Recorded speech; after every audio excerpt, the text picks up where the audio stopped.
And the U.S. ambassador to the United Nations is speaking now. Let's listen in. To respect the sovereignty and territorial integrity of Ukraine.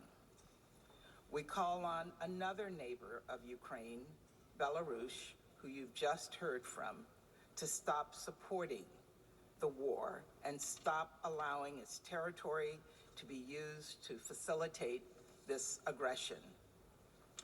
And today, we stand together in holding Russia accountable for its violations of international law and to address the horrific human rights and humanitarian crisis unfolding before our eyes. This is an extraordinary moment. For the first time in 40 years, the Security Council has convened an emergency special session of the General Assembly.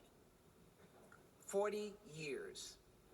Most of the men and women fighting in Ukraine were not even born the last time the United Nations came together in this way to unite for peace.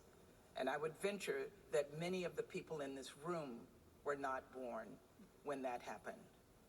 But a few of the eldest Ukrainians and Russians might recall a moment like this, a moment when one aggressive European nation invaded another without provocation to claim the territory of its neighbor. A moment when a European dictator declared he would return his empire to its former glory. An invasion that caused a war so horrific that it spurred this organization into existence. Now, at more than any other point in recent history, the United Nations is being challenged. If the United Nations has any purpose, it is to prevent war. It is to condemn war, to stop war. That is our job here today. It is the job you were sent here to do, not just by your capitals, but by all of humanity. A lot has happened very quickly to bring us to this unique moment. It was barely a week ago when, in the dead of night, President Putin launched a full-scale invasion of our fellow UN member state. At the very moment the Security Council was holding an urgent meeting attempting to foster diplomacy and de-escalation. As the Security Council discussed peace, Putin declared war. Ukraine has defended itself with great courage and vigor. As President Biden said in his State of the Union address last night, President Putin, and I quote, met a wall of strength he never imagined. He met the Ukrainian people.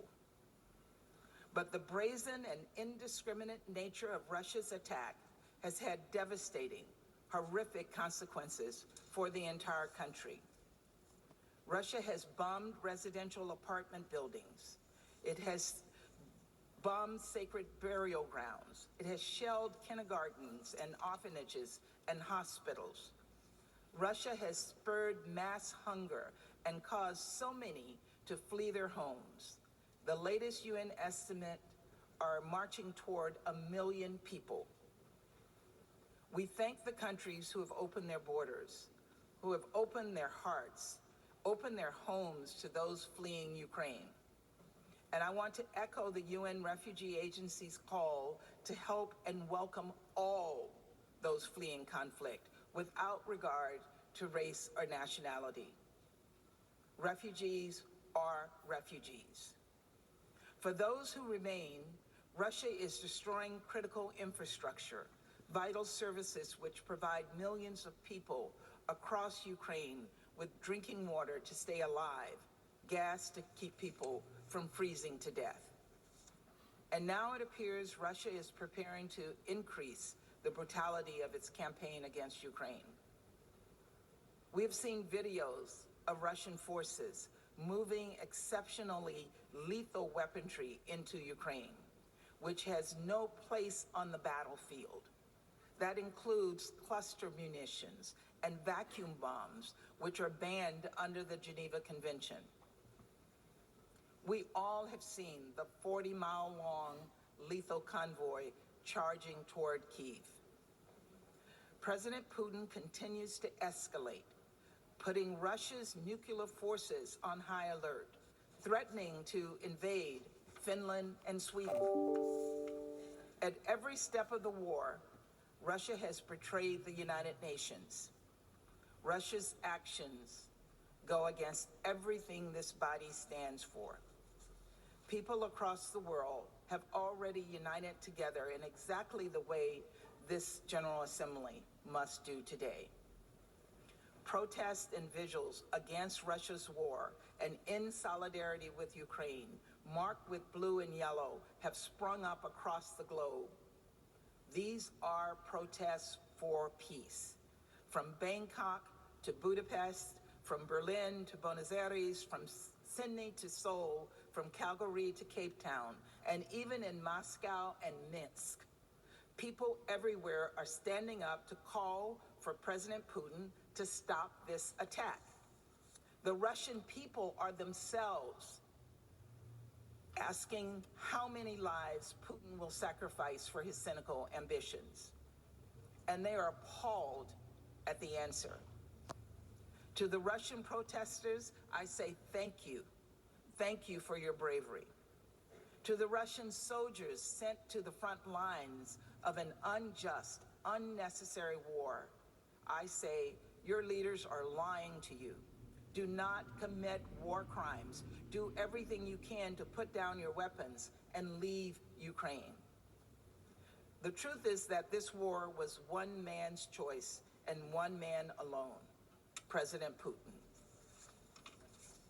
It was his choice to force hundreds of thousands of people to stuff their lives into backpacks and flee the country, to send newborn babies into makeshift bomb shelters, to make children with cancer huddle in hospital basements, interrupting their treatment, essentially sentencing them to death.